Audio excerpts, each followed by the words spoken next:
Olá pessoal, passando aqui para gravar uma aula falando dos principais aspectos do Instituto da Prescrição em matéria tributária. A prescrição ela está prevista no artigo 174 do CTN. E o que é a prescrição?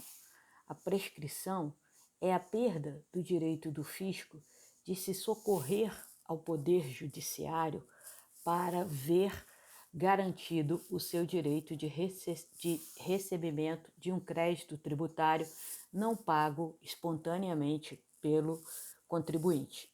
Então, a prescrição é a perda do direito de promover a ação de execução fiscal, que é a ação própria para a cobrança de créditos tributários não pagos pelos contribuintes. E qual é o prazo prescricional? O prazo prescricional, pessoal, é de 5 anos. Então, o fisco ele tem 5 anos para promover a ação de execução fiscal.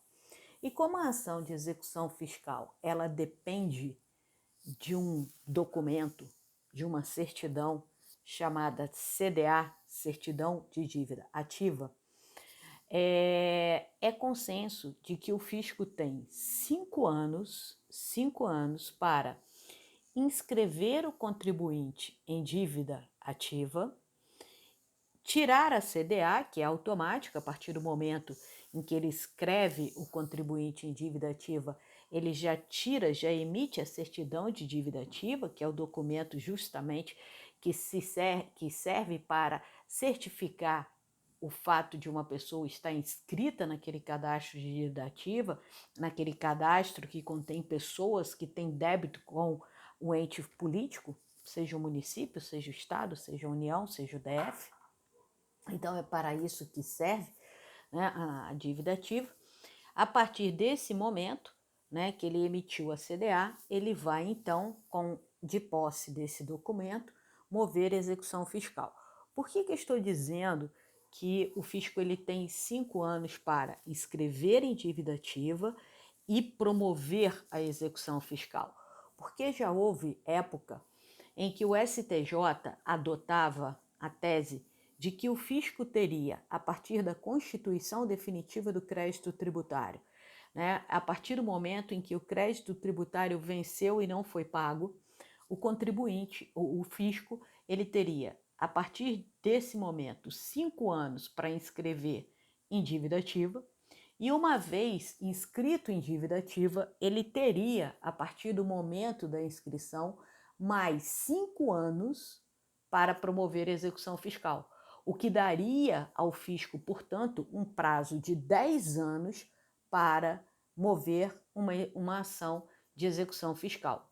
Essa tese foi adotada por muito tempo pelo STJ, porém, desde 2007, por aí, o STJ deixou de adotar, ele fez uma mudança de seu entendimento e passou a adotar a tese de que agora o fisco dispõe de apenas 5 anos para promover esses dois atos: inscrever o contribuinte em dívida ativa e mover a ação de execução fiscal. Portanto, não se aplica mais a tese do 5 mais 5. Aplica-se hoje, entendimento pacificado, a tese de 5 anos. Dentro desses 5 anos, que se inicia a contagem a partir da constituição definitiva do crédito tributário, o fisco tem que inscrever em dívida ativa, porque a partir da inscrição ele tira a CDA, e promover a ação de execução fiscal.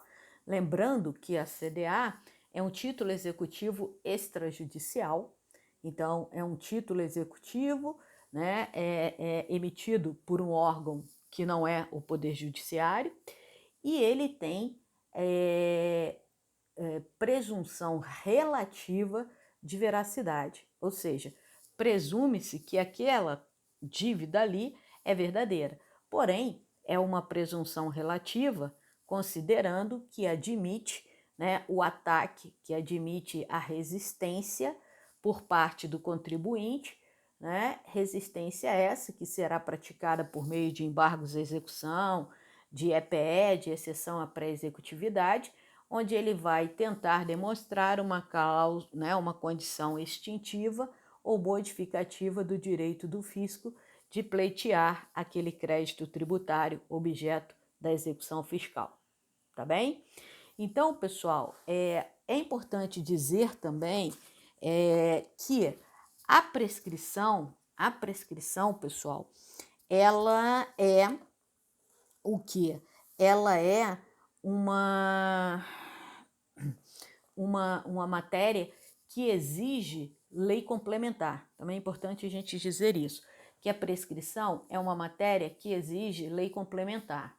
E lá no início do nosso curso, nós falamos que o CTN ele foi recepcionado com status de lei complementar.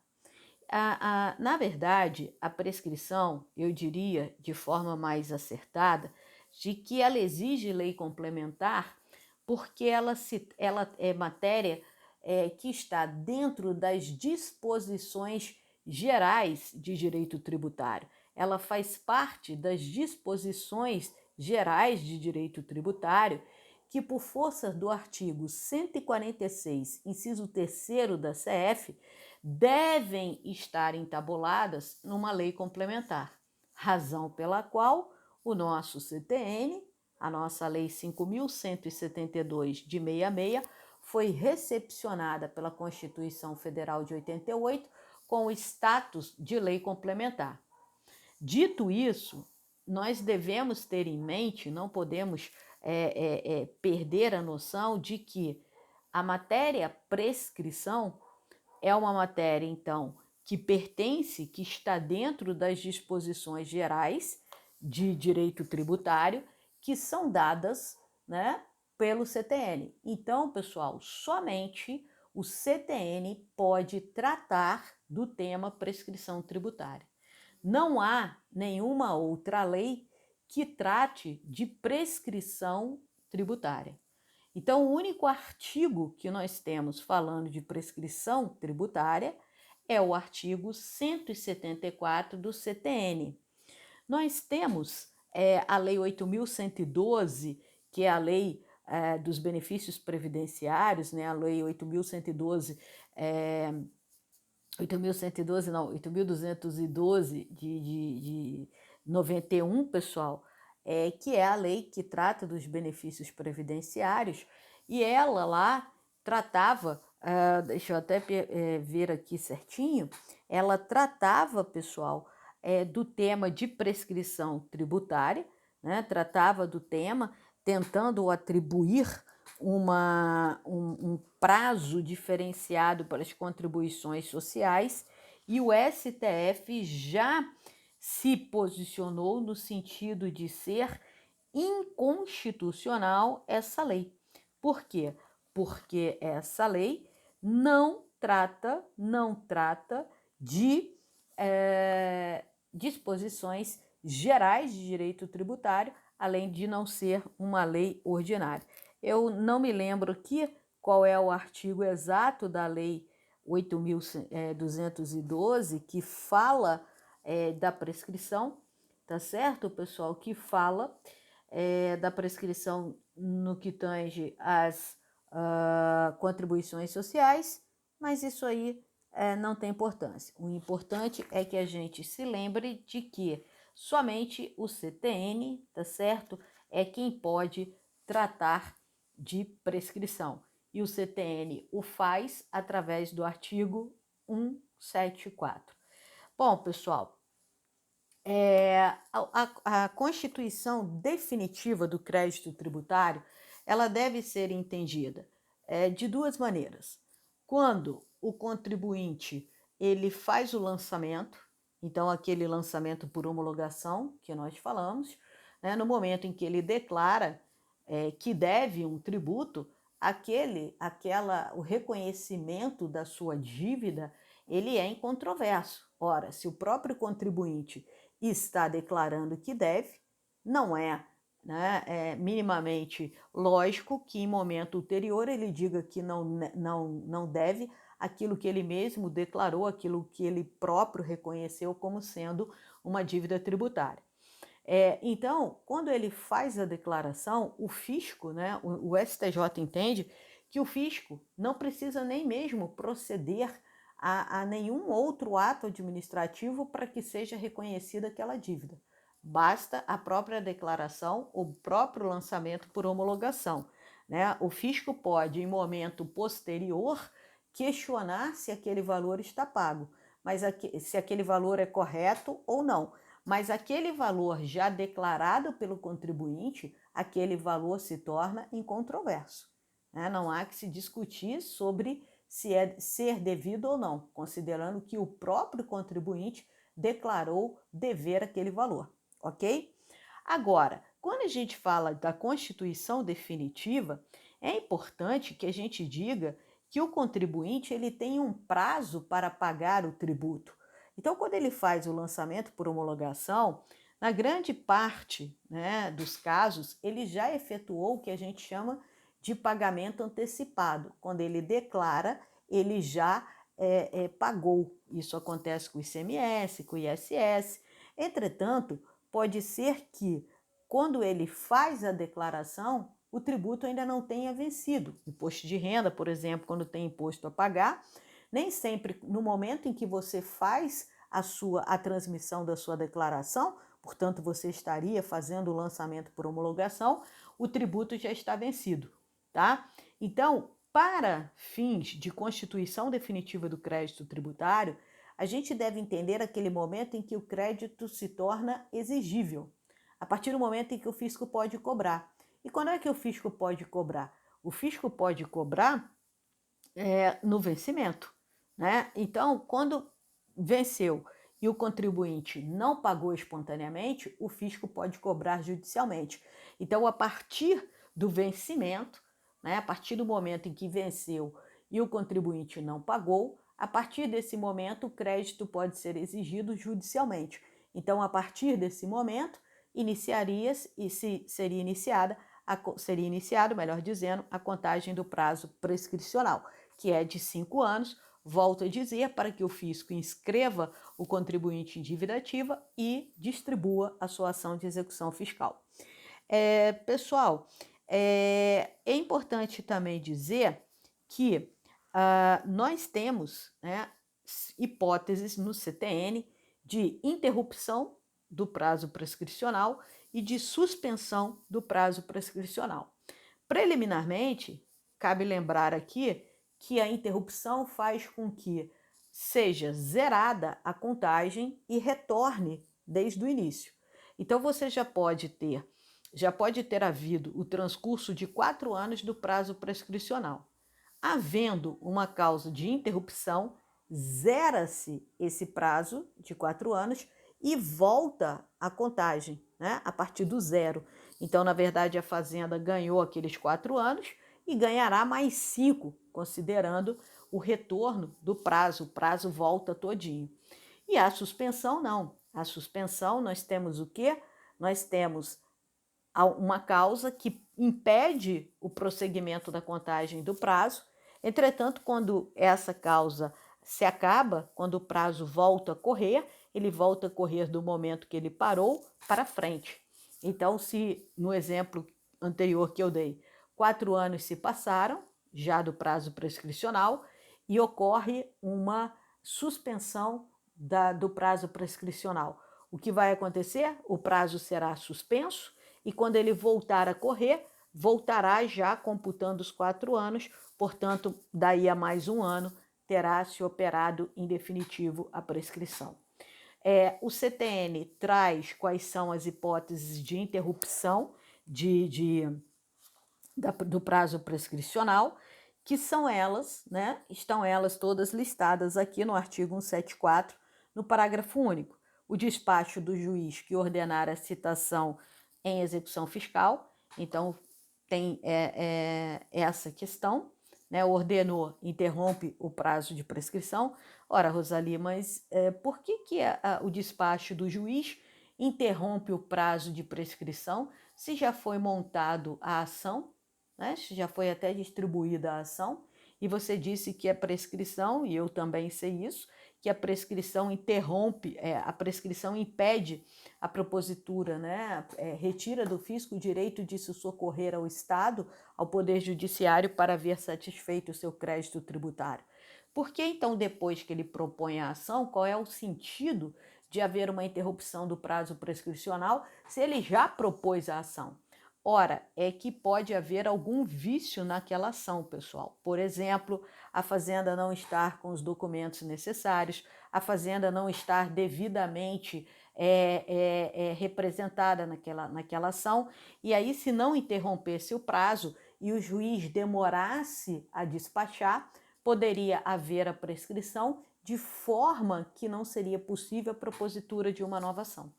Então, nesse caso, o juiz extingue aquela ação que não pode prosperar por algum vício, e aí, como foi interrompido o prazo prescricional, ele volta a contar de modo que a fazenda possa, então, ter mais 5 anos para regularizar a situação e promover uma nova ação. É uma condição bastante benéfica, não resta dúvida, para a fazenda, mas tudo isso respaldado pelo interesse público, considerando que a arrecadação tributária é uma das principais fontes de custeio do Estado, não é isso? Segundo, pessoal, protesto judicial. O que é o protesto judicial? Protesto judicial é quando o fisco pega a CDA e faz um protesto na esfera judicial. O protesto não serve para cobrança, não é um ato de cobrança, mas sim um ato em que o fisco busca reconhecer a sua condição de credor. Então, a partir do momento em que ele faz um protesto judicial, tá certo? A prescrição também é interrompida. Lembrando que o protesto não tem o condão de cobrar, mas sim de ver a sua condição de credor sendo declarada, ok? Cabe lembrar também que protesto extrajudicial feito, né, em cartórios de títulos, né, de documentos e protestos, títulos e protestos, esse não tem o condão de interromper o prazo prescricional, somente o protesto judicial. Qualquer ato judicial que constitua o devedor in mora. Então, pessoal, qualquer ato, né, que a declaração de homologação, o lançamento por homologação, em que não foi feito, né, o pagamento, tudo isso, né, constitui o devedor in mora. E a confissão da dívida, o único caso que pode ser extrajudicial, né, é quando, qual seria um ato, pessoal, de confissão de dívida? Quando o contribuinte, por si só, por suas próprias pernas, vai até o fisco e requer o parcelamento. Nesse momento que ele pede o parcelamento, por exemplo, ele está reconhecendo a dívida. Então, é um reconhecimento, é uma confissão de dívida. Qualquer ato que constitui o devedor in mora, pessoal, é algo assim bastante amplo, né, que se refere a qualquer medida judicial, gostaria de explicar isso melhor, intentada pelo credor, com o propósito de quê? De demonstrar que não está inerte, mas que sim disposto a cobrar o que lhe é devido. São mecanismos que se prestam para que o credor ressalve os seus direitos, né, ou manifeste qualquer intenção de modo formal. Pode ser mediante um protesto, né, um protesto judicial, uma notificação ou uma interpelação judicial. Esse dispositivo ele acaba abrangendo o dispositivo anterior do protesto judicial e tem esse mesmo sentido. Qualquer medida que não seja a cobrança propriamente dita, né, feita pelo fisco, tomada pelo fisco, para constituir o devedor in mora. Tá joia, pessoal? Bom, e quais são os casos de suspensão do crédito,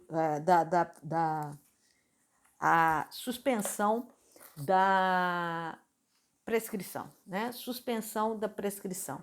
Pessoal, a suspensão da prescrição, ela tem sido admitida pelo STJ naquelas hipóteses listadas no artigo 151 do CTN, que são justamente as hipóteses de suspensão da exigibilidade do crédito tributário.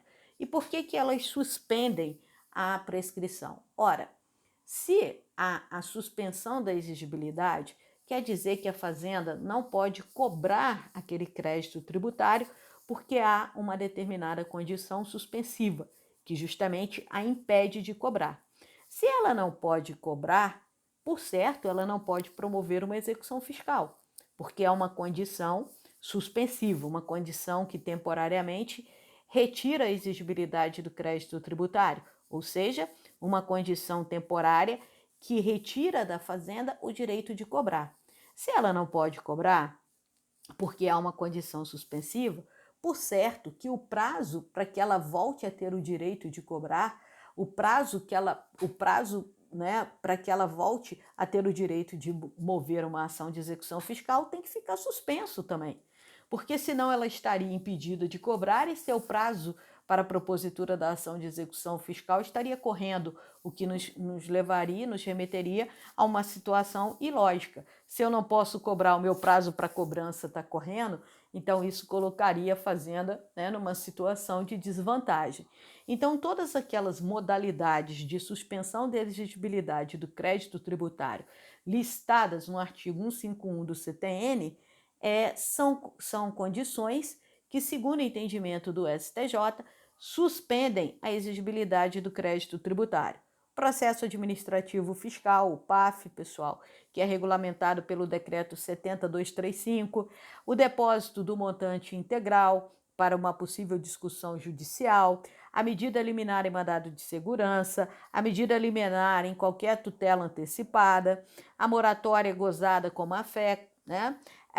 O parcelamento gozado com má-fé, a remissão, que é o perdão da dívida, a isenção tributária, anistias gozadas com má-fé, todas essas são condições que suspendem o prazo prescricional. Elas suspendem o prazo prescricional de modo, pessoal, que quando ela retornar, quando o prazo retornar, tá? Ele então fará com que volte a contagem, volte do momento em que parou para frente, diferente da interrupção que zera a contagem. Queria só falar para vocês também que nós temos uma lei, a Lei 6.830 de 80, a Lei de Execuções Fiscais, a LEF, ela, em seu artigo 4º, seu artigo 2º, parágrafo 3º, ela tem um dispositivo que diz que a inscrição do contribuinte em dívida ativa suspende por 180 dias o prazo da prescrição. Ora, pessoal, já falamos que a prescrição é matéria afeta disposições gerais de direito tributário, que exige lei complementar e que estão, portanto, tratadas com exclusividade pelo CTN. Então, a prescrição é tratada com exclusividade pelo CTN, de modo que esse artigo 2º, parágrafo 3º, que suspende, né, que determina a suspensão por 180 dias da prescrição tributária a partir do momento da inscrição do contribuinte em dívida ativa, ela já foi afastada, a sua aplicabilidade já foi afastada tanto pelo STJ quanto pelo STF, tá certo? Inclusive, pessoal, o STF já entendeu, né, inconstitucional os dispositivos de leis ordinárias que tratem de prescrição. A exemplo, né, pessoal, ele editou, inclusive, a súmula vinculante número 8, que diz: são inconstitucionais o parágrafo único do artigo 5º do Decreto-Lei 1569 de 97, os artigos 45 e 46, agora está aqui, da Lei 8.212 de 91, que tratam da prescrição e decadência do crédito tributário. Essa inteligência aplica-se igualmente à Lei 6.830, artigo 2º, parágrafo 3º, no que se refere aos créditos tributários. Então, a Lei 8.212, né, 8.212 de 91, ela tentava dar um prazo prescricional de 10 anos para a cobrança de contribuições sociais, aquelas devidas à Seguridade Social, e o STF, por meio da súmula vinculante número 8, já declarou inconstitucional. Isso posto, não podemos esquecer que a matéria prescrição é uma matéria, então, que é tratada com exclusividade, prescrição tributária, com exclusividade pelo CTN, ok, pessoal? Pelo CTN. E aí, também é importante a gente dizer, só mais uma coisinha, que já é pacificado, tá certo, pessoal? Já é pacificado que a prescrição é matéria de ordem pública e que, portanto, ela pode ser conhecida de ofício pelo juiz da execução fiscal, tá certo? Então, ela pode ser conhecida de ofício. Se o juiz, ao receber, ao for receber lá uma ação de execução fiscal, se ele perceber que aquela ação foi proposta, né, fora do prazo legal, fora dos 5 anos contados da constituição definitiva do crédito tributário, portanto, fulminada pela prescrição, ele pode declarar de ofício a prescrição. Tá bom, pessoal? Há também uma controvérsia que diz que a prescrição ela seria extintiva do próprio direito do fisco de cobrar, né? Do próprio direito do fisco de cobrar o crédito tributário. Então, ele teria que excluir o crédito tributário, não poderia mais cobrá-lo nem pela via judicial e nem pela via extrajudicial. Entretanto, o Código de Processo Civil, né, o Código Civil, ele diz o quê? Não o processo, o Código Civil, ele diz que a prescrição apenas impede a propositura da ação, retira o direito de você se socorrer ao judiciário para usar, né, para tentar fazer com que o seu direito prevaleça. Mas que permaneceria o direito, a dívida permaneceria. Essa é a teoria civilista. E a teoria do Código de Tributário diz que a extinção do crédito tributário se dá pela prescrição. Ora, se a extinção do crédito tributário se dá pela prescrição, isso quer dizer que o fisco estaria obrigado a retirar dos seus registros aquela dívida, tá certo? Ele não poderia cobrá-la. Entretanto, há quem diga que quando você paga espontaneamente uma dívida, mesmo uma dívida prescrita, a dívida ela existia, razão pela qual você resolve pagá-la, se transforma numa dívida moral. E aí, quando você paga espontaneamente uma dívida prescrita, você está abrindo mão da prescrição, ou seja, você estaria abrindo mão do seu direito de alegar a prescrição, tá certo? Muito bem, o STJ vem adotando o entendimento de que a prescrição não só retira do fisco o direito de promover a execução fiscal, como também é uma causa de extinção do crédito tributário e que, portanto, ele tem que eliminar a dívida. Ele não pode mais cobrar essa dívida, ele não pode adotar uma postura que é muito comum aos fiscos de maneira geral, de incluir dívidas prescritas em possíveis refinanciamentos fiscais, os chamados refis. Então, uma vez prescrita, a dívida não pode mais ser cobrada nem na esfera judicial, muito menos na esfera administrativa. E caso um contribuinte tenha pago uma dívida prescrita, né, ele não, o STJ agora tem entendido que ele não renunciou à prescrição.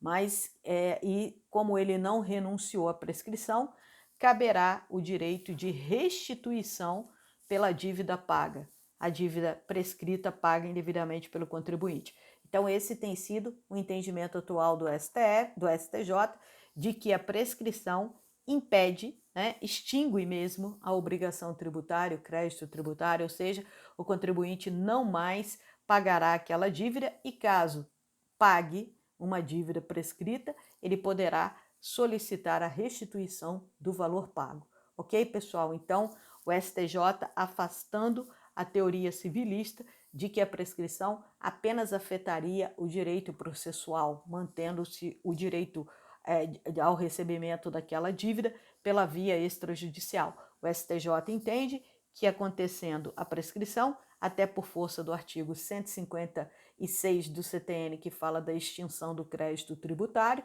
Lá temos decadência e prescrição, então o fisco estaria obrigado a retirar dos seus registros aquela dívida, ok? E o contribuinte, caso tenha pago uma dívida prescrita, poderá utilizar-se da ação de restituição para pedir de volta o dinheiro que pagou.